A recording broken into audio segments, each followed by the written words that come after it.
share and subscribe to Vishwasam.in. इन सब राज्यों में बाई इलेक्शंस होना ड्यू है।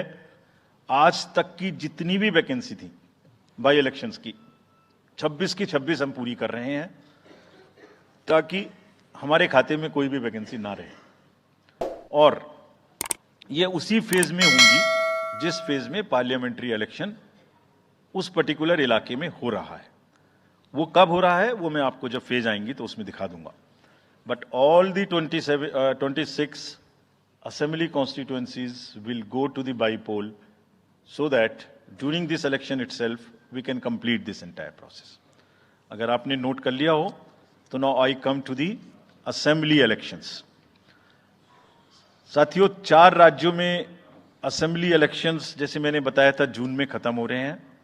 सिक्किम जो 2 जून को with 32 assembly seats, Orissa June 24th June with 147 assembly constituencies, Arunachal Pradesh on 2nd of June with 60 assembly constituencies, Andhra Pradesh on 11th June 24 with 175 assembly constituencies. These are the simultaneous elections to the parliament. They will be held simultaneously.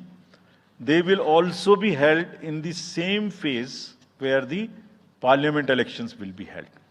So now, when I tell you the parliamentary elections, then I will tell you. But in case of Andhra Pradesh, the date of issue of Gazette notification would be 18th of April 2024, or date of poll would be 13th May 2024.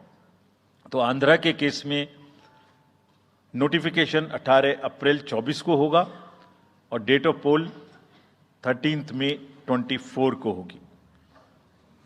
इसके बाद अरुणाचल प्रदेश में date of gazette notification 20 मार्च को होगा और date of पोल 29 अप्रैल को होगी। 20 मार्च को gazette notification, 29 अप्रैल को डेट ऑफ पोल, सॉरी 19 अप्रैल को, 20 मार्च 19 अप्रैल। इस प्रकार सिक्किम में भी 20 मार्च और 19 अप्रैल। Like, share and subscribe to Vishwasam.in.